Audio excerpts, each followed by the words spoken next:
All right, guys. Thank you so much for joining us on today's webinar. Today's topic is actually going to be around sexual health.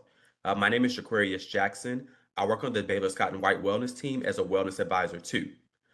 Today, actually, we have another member of the wellness team joining us for today's webinar. She'll be presenting with me today as well, and I'll let her go ahead and introduce herself. Hi, thanks, Aquarius. I'm Patty Mix. I'm also a wellness advisor with the wellness team at Baylor Scott and White, and I'm happy to be here today. Awesome. So thanks so much for that, Patty. We'll go ahead and kind of get jumping in, everyone. We just have 30 minutes to reserve here for the webinar. And thank you all so much again for joining us. So the topics for today on today's agenda, the first thing we want to do is define HIV and understand the difference between HIV and AIDS. So if you are a little bit new to kind of what the topic is or just want more information, we'll definitely get into that. Learn how HIV is transmitted. There are a lot of myths out there about how you can get HIV, and we definitely want to make sure you have a true understanding about how you can and cannot get it by the end of our presentation. Next, review current prevention medications. There are a lot of new things out there that you can utilize to not get HIV. But as usual, we always want to tell people that using abstinence and or protection is going to be the number one way. And then lastly, discussing HIV and STD testing protocol, and then where you can receive help. So what is HIV? So HIV is actually an acronym for human immunodeficiency virus. It's a virus that actually attacks the body's immune system, which makes it harder to fight off infections and disease. A lot of people that get HIV, they may tell you that they get sick a lot more common. And then some of those symptoms they'll get when it comes to HIV are going to be your typical normal flu symptoms that you may get. A little bit of background on just HIV and how it came about. So HIV in itself has been around for as long as we can remember, all the way back into the 1980s. The actual first case was reported in 1981. But a lot of information about what it wasn't quite available then, and there definitely wasn't money and funding available to medications for it now, especially like we have today. In 1981, the major federal funding for it was backed by President Reagan at the time, but it wasn't allocated to utilize that funding to utilize it for medications that we can use for today until 1985. So when you guys think about it, that was a 4-year span where people had no treatment or really nothing at all to utilize for that space of HIV and AIDS. Back during that time, HIV was kind of what we would like to say called what we kind of criminalized as like a homosexuality virus. And still today, it is a little bit stigmatized as that as well. Moving forward into more previous years, in 1987, that was kind of the first awareness month for HIV and AIDS awareness. But today, here in 2025, you will know HIV as every single December being HIV and AIDS Awareness Month. I mean, it's always going to be represented by a red ribbon. So HIV transmission, we always like to tell people the few things on the screen are going to be the only ways that you can get HIV. In order to get HIV, you have to come into direct contact with certain body fluids from a person who has HIV, and they have to have a detectable viral load. I say the word detectable viral load because I'll explain to you guys a little bit later what it means to be undetectable. Now, listen to a few of those fluids on the screen. Blood and semen, which are going to be the top two most common ones. When I say semen, pre-com can also be utilized in that case of semen as well. Rectal fluids, so from the anal area, vaginal fluids, and then breast milk as well. Now, talking about those areas kind of for transmission to occur, uh, how does transmission occur with some of these the HIV in these different fluids, it has to get into the bloodstream negative person. If you are that HIV negative person, somehow, some way, the HIV has to get into your bloodstream. For a lot of people, when it comes to that rectal area or the vaginal area, or even the mouth, sometimes if you have an open cut sore there, it has to pass through that mucous membrane in order to get through the bloodstream. As I mentioned in the mouth area, there has to be some type of open cut or sore there. And then another way you can get it as well is through direct injection. So think about a needle or syringe. HIV can only be spread through those specific activities. In the United States, though, the common ways are going to be through vaginal sex or through anal sex. Anal sex is going to be the most is going to be the most riskiest behavior. And the reason for that is because the anal area has the thinnest lining area. And when people have anal sex, it's a lot easier to tear that area there, making it a lot easier for the HIV to pass through the bloodstream area there. One other thing that I want to say here, sharing injection drug equipment, needles, syringes, things like that. People who inject those hormones or those steroids, they can transmit HIV by sharing those needles and syringes. So we definitely suggest making sure that if you are in the space of syringes and needles, making sure that what you are utilizing is just yours and yours only. Activities on this list, or as I mentioned, like anal and vaginal sex, are all risky activities. Activities that are still risky, but lower risk, will include activities such as oral sex. So HIV is not spread by. So I just kind of talked to you guys some ways that HIV is spread. We talked about vaginal sex, anal sex, and in very low cases, even oral sex if you have open sores in the mouth area. But HIV is not spread by. The first one on the list is we say air or water. That one may sound funny to some, but we say air or water because it's not a contagious disease. So you can't get it from like the air or from someone coughing like the flu or like the common cold. It can't be passed through mosquitoes, ticks, or other insects. So we know that mosquitoes, when they bite us, they take our blood, and some other insects do as well. That same mosquito can't go to you and take your blood or bite you and pass HIV to you that way.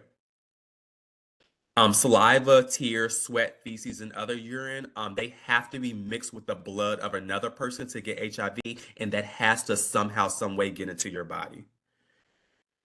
Closed mouth or social kissing are always going to be safe things to do. Remember, in order to get HIV, it has to come in contact with the bloodstream. Drinking fountains, sexual activities that don't involve any exchange of body fluids. Remember, I said it quite a few times here already, but in order to get HIV, there has to be some type of exchange of body fluids. And then donating blood. Donating blood is always 100% safe. When you're donating blood, it's just a pooling method from giving blood in that manner. In the receiving blood manner, they're always going to test that blood many, many times to make sure that if you're receiving a blood donation, that blood that you're getting is safe. Now, as we're looking at this list, the spread of STDs does not apply to this list. Um, One STD that you can get through just normal skin to skin contact, like kissing, is going to be herpes. I mentioned with HIV, you can't get it through kissing, but herpes is an STD that you can. So as we talk about STDs in the latter part of this section, make sure you guys do kind of pay attention to some of those different symptoms there. So our new cases in 2022, I know we're kind of in that 2024, 2025 year, but we're talking about some of those cases and those studies. Typically, it does take a little bit of time for some of those studies to be updated. In that first line here, I do want to read that out to you guys. It is important to know HIV does not discriminate. Anyone and everyone is at risk if they're not practicing safe behaviors, but some groups are at higher risk because of health equity, which I will talk about a little bit more in the next slide. The first thing I want to point out, I know the numbers are a little bit small here, but I'll read them out to you all. When we're looking at that race slide, we see it's a pretty clear indication that the Black and African American group and the Hispanic group have a much higher prevalence rate of contracting HIV and AIDS. Some of the reasons for that, as we mentioned, are due to health equity. Think about those things such as poverty. People that live in some of those different groups are more likely to experiment with things such as injection drugs or exchange sex, which increases the risk of their HIV. They also may have limited access to health care. Those groups also may have different understandings of the HIV stigma, homophobia, and also may occur discrimination. Those factors are going to make it a lot harder for people to get tested and treated for HIV. And the bigger one as well, education. Less education around what HIV is or any of our different STIs, STDs, any health subject. Less information about what those are and how to address it are going to cause less ways for how to protect it and prevent it.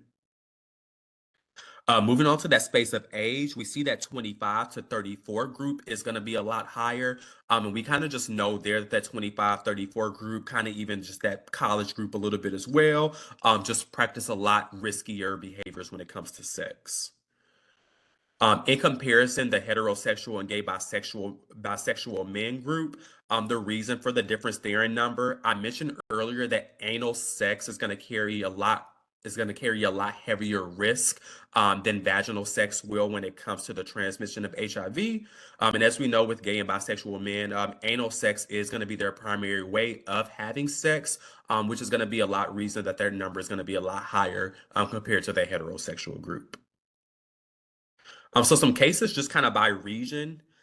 Some things I want to focus on here when it comes to the region is really just looking at that South region. So we see when it comes to the South, that the South has a 49% higher prevalence rate of people who have cases of being studied getting HIV and AIDS.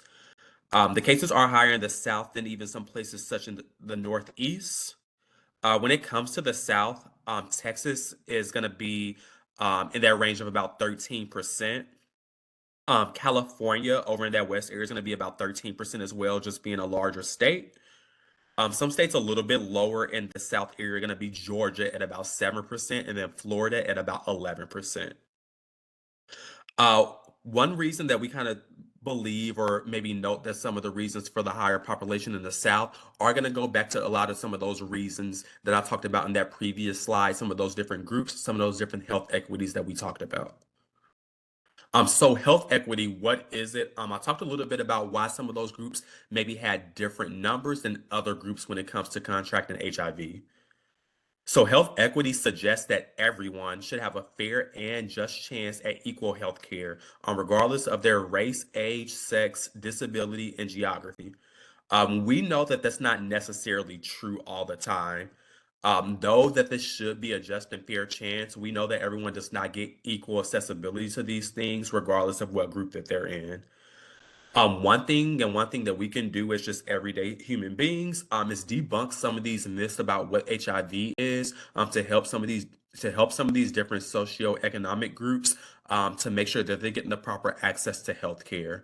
And also putting some of these different cues to action, in their environment, to make sure that they know where they can go for care, and accessible and affordable care for them as well. So HIV and AIDS, I spent a little bit of time talking about HIV, but next we'll transition a little bit here over to the space of AIDS. So the first thing I want to say here is reading that first sentence. So you can't catch AIDS. AIDS is actually the final stage in the advanced stage of what HIV is. So HIV and AIDS are not necessarily the same thing. AIDS is a more advanced and progressed form of what HIV is. You do have to have HIV first in order to get AIDS. People with AIDS, they usually have very low counts of their certain white blood cells. That group of having AIDS, it usually takes about 10 years to actually progress to what that stage is. Um, Not everyone who has HIV will get AIDS. Typically, not always. Most people who get AIDS who have that HIV first, are usually people who don't have access to treatment and or don't get treatment. Usually people who follow their proper treatment protocols with their healthcare team, can most of the time stay just in that HIV space and sometimes even get to that undetectable space. People with that AIDS space kind of have such badly damaged immune systems, that they get a really high number of severe illnesses. Luckily and thankfully, to today's effective HIV treatment, most people, like I said, living in HIV with the U.S., they will not and do not have AIDS as long as they take their medication as prescribed. Some myths here I want to kind of debunk. Again, I said HIV and AIDS are not the same thing. Remember, HIV is the disease. AIDS is what happens after years of no treatment. Another myth, if you have HIV, it's only a matter of time before you get AIDS. That's incorrect as well. Remember, not everyone who has HIV, most people actually will not get AIDS. So that testing space for HIV, you can test at home just utilizing a rapid test. You'll see there listed some different days, what it'll look like if you utilize a rapid test. And that day's time span is really important. If you utilize an antigen test, so 18 to 45 days after your exposure, is going to be the most accurate. Let's say you were kind of at an at-risk group today. Maybe you were exposed yesterday. Having a rapid test done today is not going to give you the most accurate results. Within that 18 to 45 time frame is going to give you the most accurate results there. Same thing if you do an antibody test using that rapid test. Getting a test done today, if you were exposed yesterday, will not provide you with the most accurate results. You want to rate within that about 23 to 90 days after exposure, probably closer to that 90 days just because that window is so large. Now, if you do test negative, standardly no further testing is needed. If you have not had any other exposures within that time frame or in the previous 3 months before that. If you had any other exposures, you definitely want to see your primary care provider or your healthcare team and get tested again. If you test positive, if you utilize a rapid test, test again for a false positive or visit your healthcare team for more accurate results. And if you did test positive, there are a few things that you want to do. If you have that positive test done at your primary care provider, the very first thing they're going to suggest for you to do, start treatment immediately, which we will discuss here in the next slide. You'll also want to consider finding some type of emotional support team. This can be a trusted friend, a family, therapist, whoever. And your healthcare team will be able to guide you to how to connect with some of those different people, as well as be able to provide you more information about what your diagnosis is. Lastly, and definitely most important, inform all of your partners. If you've been recently sexually active with anyone, make sure you inform all of them just so they can go be tested as well, to see what their results are to make sure they can receive the same level of care. Remember, you are protected through HIPAA on what your status is, so definitely don't allow your fear to be able to get whatever treatment that you need for yourself. So treatment. Treatment for HIV is going to typically be done through ART. It's antiretroviral therapy. It's just really a combination of what different HIV drugs are. You see up on the screen there some goals of it, some benefits, and just really how it works. Um, there is no cure for HIV and AIDS. It can only be controlled. Complications can only be prevented. Some extreme complications of HIV and AIDS will include brain damage, nerve damage, higher risk of infections, as I talked about earlier. Um, art is des- Art is designed and suggested for everyone, no matter what stage you are in your diagnosis. If you were diagnosed yesterday, art is suggested for you. If you were diagnosed within the last 10 years, art is still suggested for you. It is usually the mix of two or more different medications, but thanks to the advancement of medications, art has allowed for the mixing of all these medications to be combined in just one or two single pills that are taken daily. Some different things you do want to consider are your resistance to different medications, and the strains of HIV that you also have. The goal of artists is to try to suppress the virus as much as possible, with the intended goal of obtaining an undetectable viral load. Having an undetectable viral load, which you see down at the bottom of the screen in red, typically means that the amount of HIV that you have is so low that it can't be detected on a blood test. There's pretty much no risk of transmitting the virus through sex. and it can only be obtained through art. As a reminder, art and all of its medications, in order for them to work and be most effective, do not miss or skip a dose.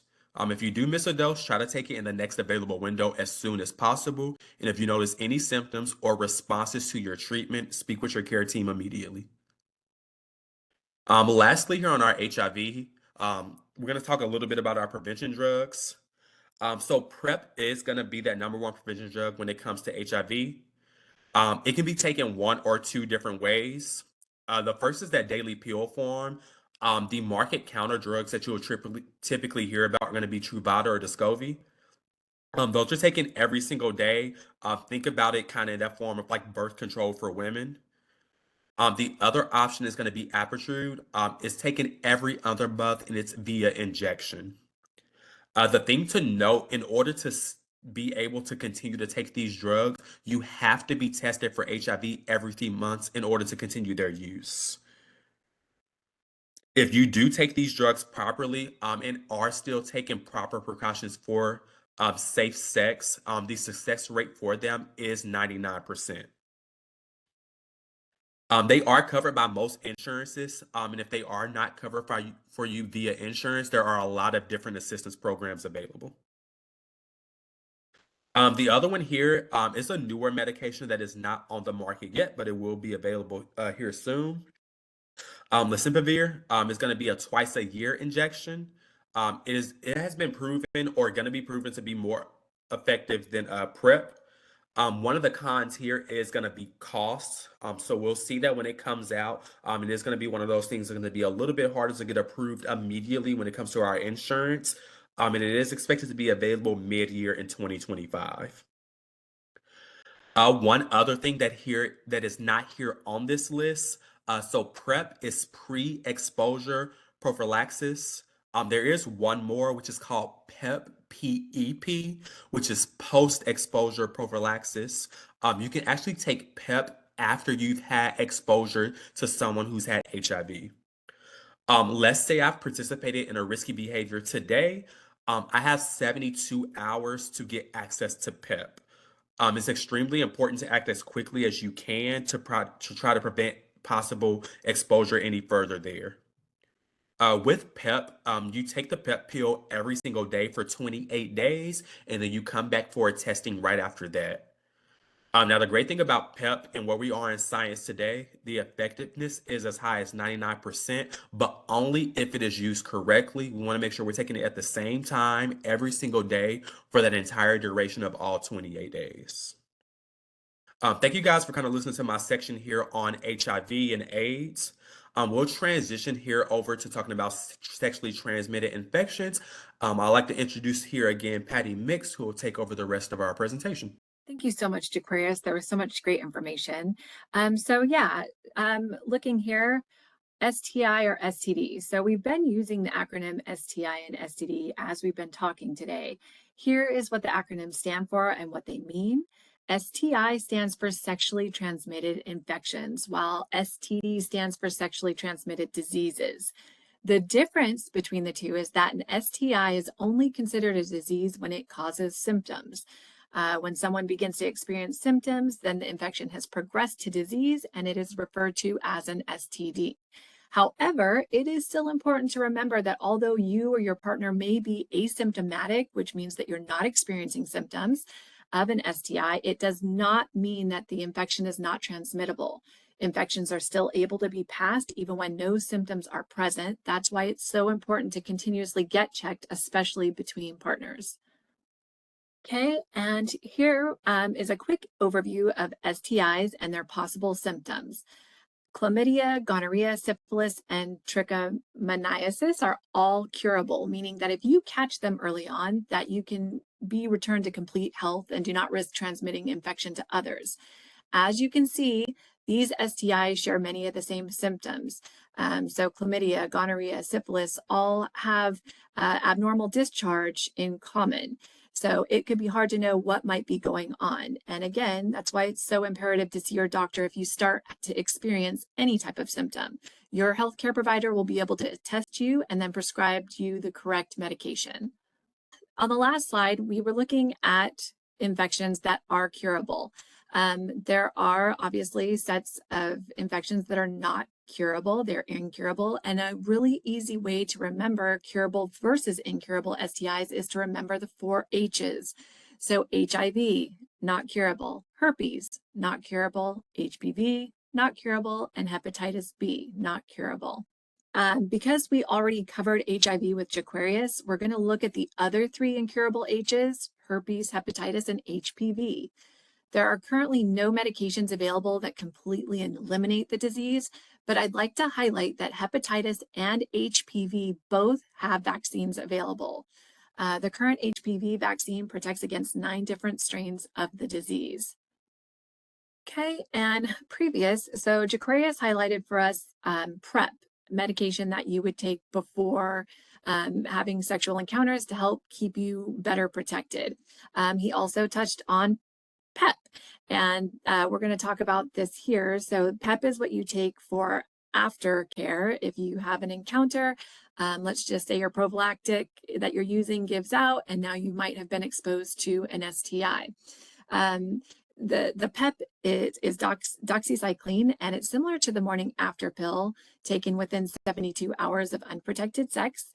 You can take this as often as every day if you need to. It reduces the risk of syphilis, chlamydia, and gonorrhea. The only side effect right now is that it includes sun sensitivity. It does not treat STIs if you have one and does not prevent HIV or any of the 4 H's. Remember, those are non-curable. And then it's covered by most insurances, but not many assistance plans available for the drug.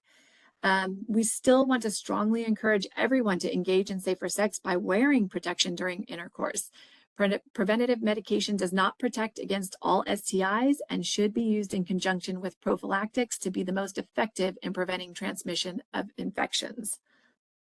Okay, so lastly, discussing prevention. What can we do to keep ourselves well and everybody else around us well?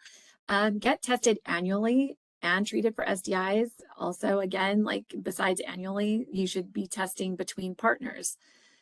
Choose less risky sexual behaviors. Use condoms every time you have sex and limit the number of sexual partners.